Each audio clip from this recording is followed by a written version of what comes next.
1절의 말씀부터 함께 합독하겠습니다.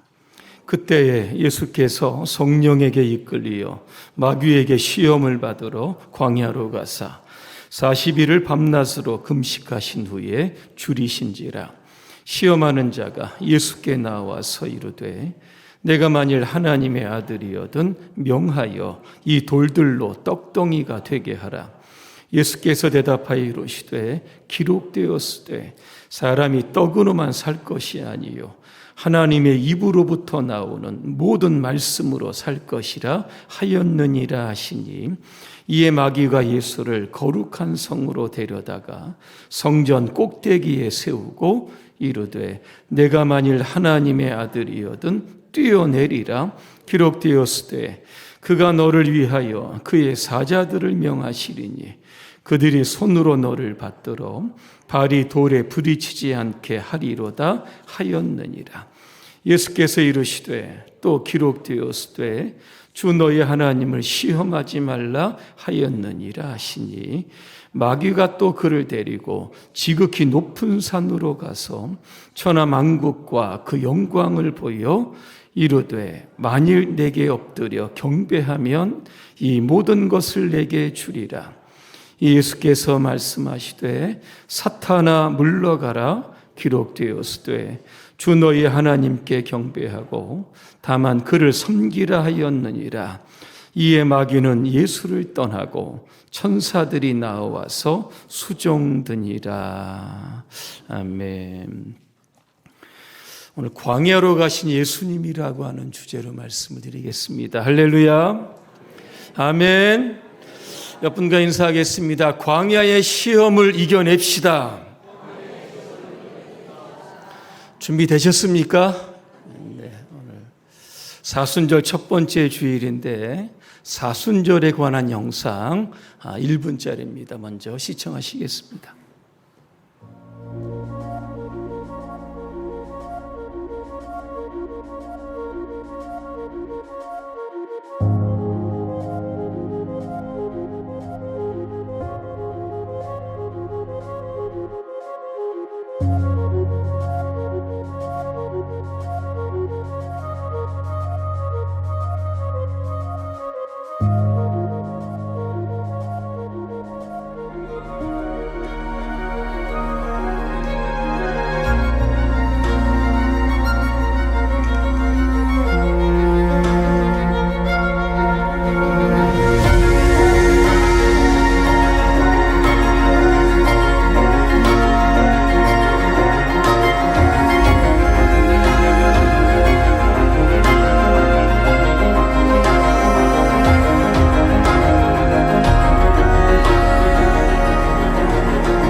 이 사순절은 부활절으로 가는 그러한 여정의 기간입니다. 이 기간에는 고난주간이 있습니다. 고난주간 성금요일에는 예수님께서 오늘 저와 여러분들의 죄를 사하시기 위해서 십자가에 못 박히신 그러한 날입니다. 나 같은 죄인을 살리시기 위해서 예수님께서 십자가에 죽으셨습니다. 그래서 우리는 사순절을 시작을 하면서 주님의 십자가의 고난과 사랑과 우리를 향한 하나님의 큰 은혜를 기억하면서 주님의 고난에 동참하는 기간이 바로 사순절 기간인 줄 믿습니다. 오늘은 광야로 가신 예수님이라고 하는 주제로 말씀을 드리겠습니다. 1절에 보니까 예수님께서 광야로 가셨다 그랬습니다. 이 광야는 사막지대입니다. 풀 한 폭이 없고 물 한 모금도 찾을 수 없는 곳, 그곳이 바로 광야입니다. 사람도 만나기 어려운 곳입니다. 낮엔 더위가 있고 밤에는 추위가 있어서 사람이 살 수 없는 곳, 그것이 바로 광야입니다. 그러면 왜 예수님은 광야로 나가셨을까라고 하는 겁니다. 예수님은 공생의 사역을 시작하시기 전에 의도적으로 광야로 나가신 겁니다. 앞으로 3년간의 사역에 성공적인 일들을 하시기 위해서 광야로 나가셔서 영적 훈련을 자처하시게 되는 겁니다. 광야는 하나님과 독대하는 겁니다.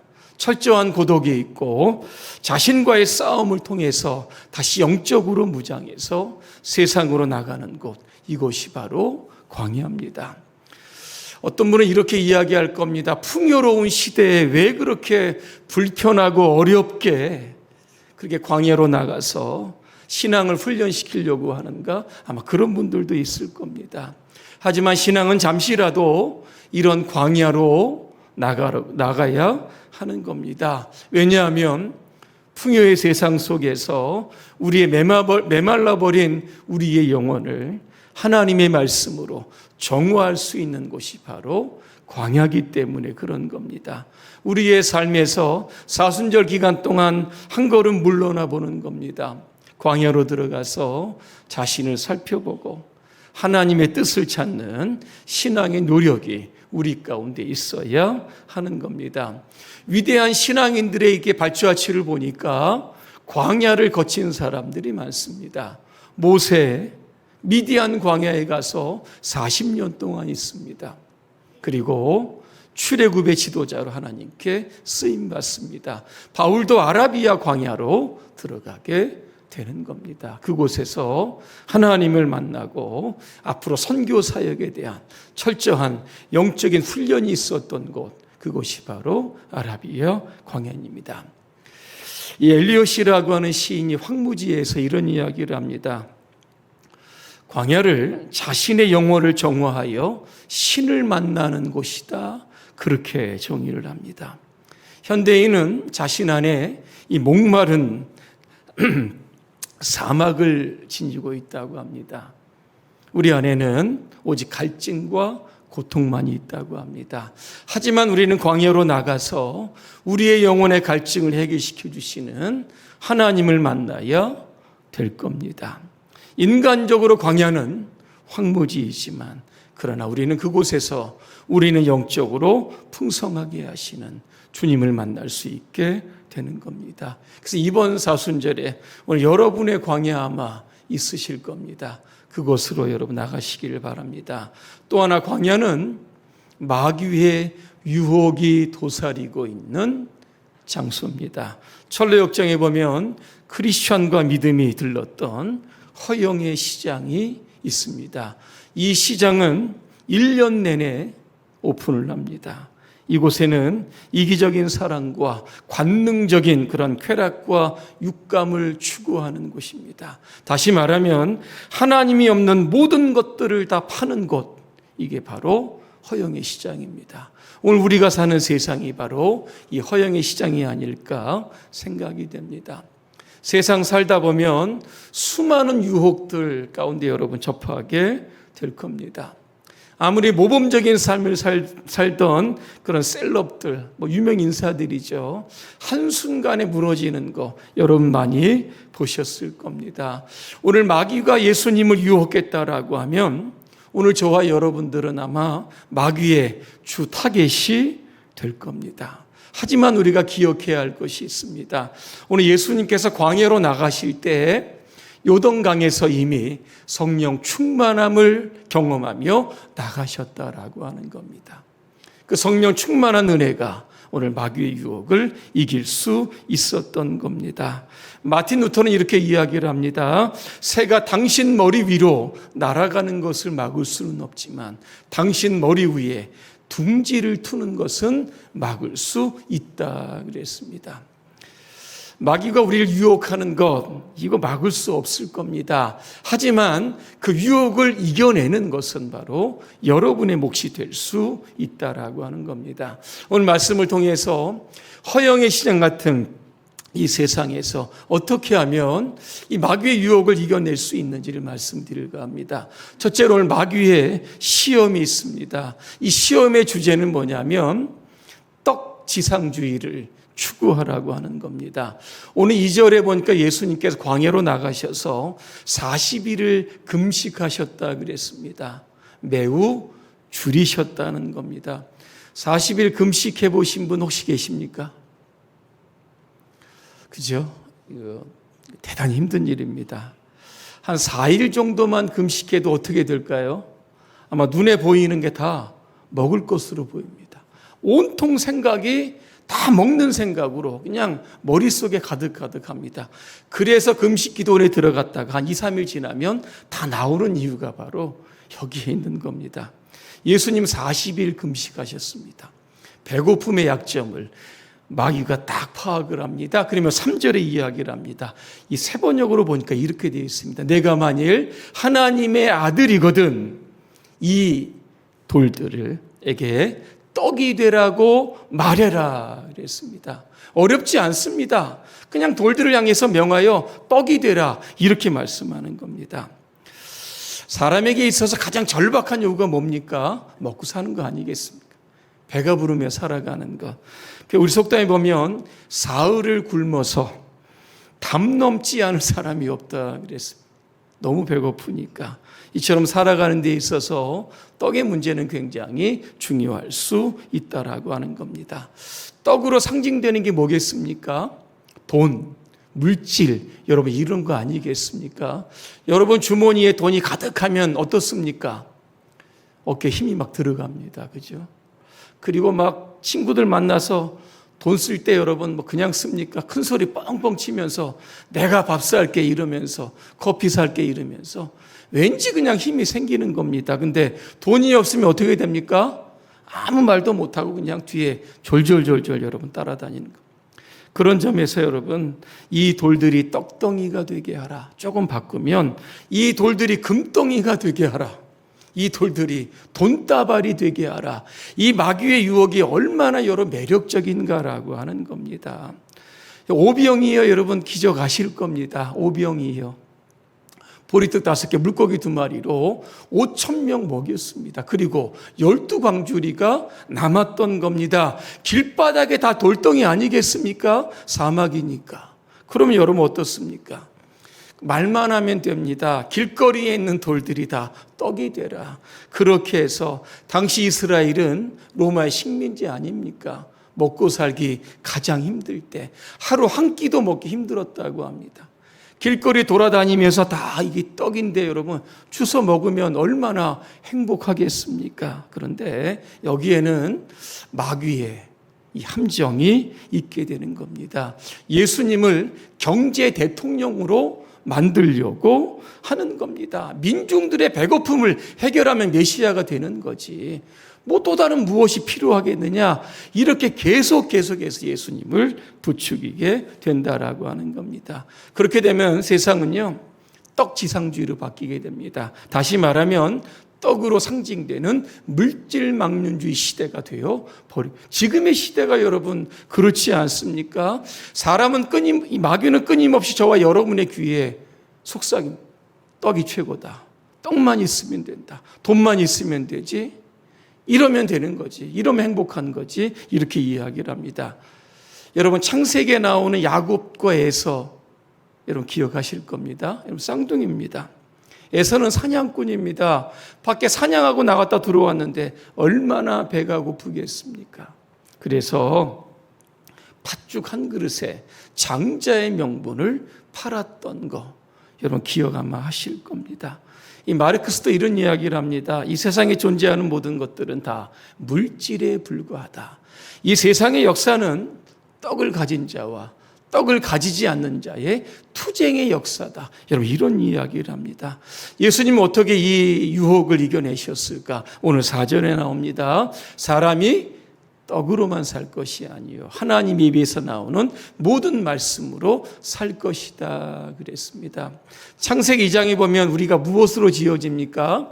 흙으로 지어집니다. 물질인데요. 여기에 하나님께서 생기를 부어 넣어주셔서 생명이 되었다. 다시 말하면 영적인 존재가 되었다는 겁니다. 그래서 우리는 떡도 먹어야 되지만 반드시 하나님이 주시는 말씀을 먹어야, 말씀의 떡을 먹어야 우리의 영혼이 살아나게 된다는 겁니다. 한번 신문에 보니까 이런 기사가 실렸습니다. 서울 시내 편의점을 돌아다니면서요, 6만 여장의 복권을 3명이 훔치다가 이제 경찰서에 이제 잡혔습니다. 5개월 동안 200개의 편의점을 돌아다녔다고 합니다. 자, 복권 하나만 당첨되면, 그죠? 6만 분의 1입니다. 1등 하나 당첨되면 인생 대박이다. 이런 생각을 하고 그렇게 절도죄를 여러분 벌인 겁니다. 그럼 재미있는 게 뭔지 아십니까? 6만 장의 그 복권 중에서 당첨금이 10,000원이 넘는 것이 하나도 없었다고 합니다. 여러분 복권 사지 마시기 바랍니다. 뭐 로또 사고 뭐 사도 여러분 인생 대박 나지 않습니다. 왜? 동기가 여러분 좋지 않기 때문에 그런 겁니다. 만약에 여러분 설사 복권이 당첨되면 뭐 하시겠습니까? 그죠? 죄 짓는데 혹시 사용될 거 아니겠습니까? 여러분 세계 나라를 보시길 바랍니다. 물질을 쫓아가면 공산주의입니다. 유물론 아닙니까? 다 가난합니다. 하지만 하나님을 쫓아가고 말씀을 쫓아가니까 미국과 서구 유럽을 보면 굉장히 부유한 나라가 되었던 겁니다. 오늘도 하나님의 말씀이냐 물질 지상주의냐 떡이냐 여러분 기로에 고민하지 마시고 하나님 말씀을 선택하시기를 주님의 이름으로 축복합니다. 두 번째 마귀의 시험은 너 영웅이 되라 이런 시험입니다. 오늘 5절과 6절에 보니까 이에 마귀가 예수를 거룩한 성으로 데려다가 어디에 세웁니까? 성전 꼭대기에 세웠다. 이 성전은 기드론 시내가에 있습니다. 꼭대기와 이 절벽 쪽으로 쭉 내려가는 높이가 어느 정도 되냐면 약 한 140m가 된다고 그렇게 하는 겁니다. 왜 마귀는 예수님에게 성전 꼭대기에서 뛰어내리라고 하셨을까라고 하는 겁니다. 예수님을 영웅으로 만들려고 하는 전략이 숨어 있습니다. 사람의 마음속에는 자꾸 꼭대기에 올라가고 싶은 욕구가 있습니다. 그곳에 올라가 사람들을 좀 군림하고 지배하고 싶은 욕구도 있습니다. 내 분야에서 내가 최고가 되어서 사람들에게 막 이렇게 박수받고 칭찬받는 욕구가 우리 가운데 있을 수 있다는 겁니다. 여러분 이 시험이 어디서부터 시작됐는지 아십니까? 에덴 동산에서 시작이 됩니다. 마귀가 아담에게 이렇게 이야기합니다. 선악과 따서 먹으면 하나님처럼 된다 그랬습니다. 영주의 여러분 아닙니까? 더구나 지금 마귀가 예수님을 여러분 데리고 올라간 것이 성전 꼭대기입니다. 성전은 뭐 하시는 겁니까? 하나님을 예배하는 것입니다. 그런데 성전 꼭대기 위에 예수님을 세웠다. 어떤 의미가 있습니까? 예수님을 하나님보다 더 높아지려고 하는 교만을 지금 계속 부추기고 있는 겁니다. 여러분 바벨탑 아시죠? 왜 바벨탑을 쌓으려고 했습니까? 탑 꼭대기를 하늘 끝까지 닿게 하자 그랬습니다. 흩어지지 말고 우리가 모여서 하나님과 맞먹는 그러한 힘을 가지고 살아가자. 이게 여러분 바벨탑 아니겠습니까? 예수님은 이 유혹을 여러분 어떻게 이겨내시냐면 7절에 보니까 주 너의 하나님을 시험하지 말라 그랬습니다. 사람은 거룩한 성전 꼭대기에 올라가지 말아야 됩니다. 만약에 올라간다고 하면 그곳에서 자신의 욕망을 충족시킬 겁니다. 자신의 이름을 높여서 사람들에게 많은 인기를 받게 될 겁니다. 이게 바로 뭡니까? 하나님 꼭대기에 올라가서 자칭 하나님이 되려고 하는 이것이 바로 하나님을 시험하는 행위가 되는 겁니다. 인간적인 교주가 되려고 하는 이 교만한 함정이 여기에 숨겨져 있다라고 하는 겁니다. 여러분 아담이 선악과를 먹고 하나님처럼 됐습니까? 쫓겨났습니다. 신할 땅에 바벨탑 쌓아서 하나님과 동등한 존재로 인간이 여러분 서게 되었습니까? 아닙니다. 도중에 중단됩니다. 왜? 하나님께서 언어를 혼잡하게 하셨다는 이런 이해가 있습니다. 꼭대기는 낭떠러지와 가장 가깝다 그랬습니다. 사탄은 자꾸 올라가라고 하지만 예수님은 저 높은 곳에 이 땅에 내려오셨던 겁니다. 그래서 우리는 겸손하게 오늘 우리의 삶의 자리를 여러분 잘 지키시고 여러분 하나님께 영광을 돌리며 살아가야 하는 겁니다. 마지막 세 번째 마귀의 시험은 세상 영광을 추구하라고 하는 시험입니다. 오늘 마귀가 예수님을 지극히 높은 산으로 가서 천하만국과 그 영광을 보여주겠다. 저라면 이 모든 것을 주겠다 그랬습니다. 아무리 욕심이 없는 사람이 백화점에 들어가서 명품 코너를 한번 이렇게 둘러보시길 바랍니다. 어떻습니까? 들고 나오고 싶죠. 그죠? 갖고 싶은 겁니다. 메고 싶고 입고 싶고 손가락에 끼고 싶은 것이 사람의 본능적인 여러분 욕구입니다. 오늘 예수님께서 무엇을 위해서 이 땅에 오셨습니까? 세상의 영광을 얻기 위해서 오신 것이 오늘 아닙니다. 예수님은 우리에게 천국을 소개해 주시기 위해서 오신 겁니다. 여러분, 세상의 영광은 아무리 화려해도 안개와도 같다 그랬습니다. 한 10일 정도 피는 풀의 꽃과 같다, 이렇게 말씀하고 있는 겁니다. 그리고 오늘 마귀는 이런 세상 영광을 얻기 위해서 자기에게 절해라 그랬습니다. 엎드려라 그랬습니다. 이게 무슨 뜻입니까? 마귀에게 절하라. 마귀는 어떤 자입니까? 속이는 자입니다. 이간질하는 자고 거짓말하는 자고 멸망시키는 자입니다. 마귀에게 절하면 세상 영광 얻을 수 있는 것 같지만 착각입니다. 마귀와 타협하고 세상과 타협하고 불의와 타협하다 보면 결국에는 멸망할 수밖에 없는 겁니다. 이 마귀의 유혹을 여러분 어떻게 예수님께서 물리치십니까? 10절에 보니까 사탄아 물러가라 이랬습니다. 아마 단호하게 외쳤을 겁니다. 하나님만 경배하고 그만 섬기라, 그렇게 이야기합니다. 결론입니다. 노벨 평화상을 수상했던 엘리 비젤이 지은 이야기를 하고 좀 마칠까 합니다. 한 의인이 소돔성에 들어갑니다. 그리고 이 소돔성 사람들을 죄에서 구원하기 위해서 거리와 시장을 돌아다니면서 큰 소리로 막 설교를 하는 겁니다. 탐욕을 버려라, 도둑질을 버려라, 동성애를 버려라. 그러니까 사람들은 그 설교를 듣지 않는 겁니다. 그러다가 어느 한 아이가 그 의인에게 와서 이렇게 이야기합니다. 아무도 안 듣는 설교, 아무도 관심이 없는 설교를 왜 그렇게 큰 소리로 시장과 거리를 돌아다니며 하십니까? 그랬더니 그 의인이 이렇게 이야기를 합니다. 내가 지금까지 소리를 지르는 것은 사람들이 나를 변화시키지 못하도록 하기 위해서다, 그렇게 이야기했다고 합니다. 여러분, 사순절 기간 동안 자신을 여러 번 돌아보는 겁니다. 여러분, 세상의 유혹에 우리가 유혹이나 전염되지 않도록 거룩함으로 성결함으로 자신을 지켜가는 시간들이 바로 여러분 사순절입니다. 광야 같은 세상입니다. 시험이 많은 세상입니다. 하나님의 말씀으로 여러분 마귀를 대적하여 승리하시고 이기시기를 주님의 이름으로 축복합니다. 기도하겠습니다. 은혜로우신 하나님, 우리는 물질이냐 말씀이냐 세상의 영광이냐 하나님의 영광이냐 이 사이에서 늘 고민할 때가 있습니다. 우리의 마귀의 유혹 단호하게 거부하고 사탄아 물러가라고 선포할 수 있도록 도와주시고 오직 하나님의 말씀을 붙들고 이런 영적 전쟁에 승리할 수 있도록 우리 모두를 축복하옵소서. 예수님의 이름으로 기도합니다. 아멘.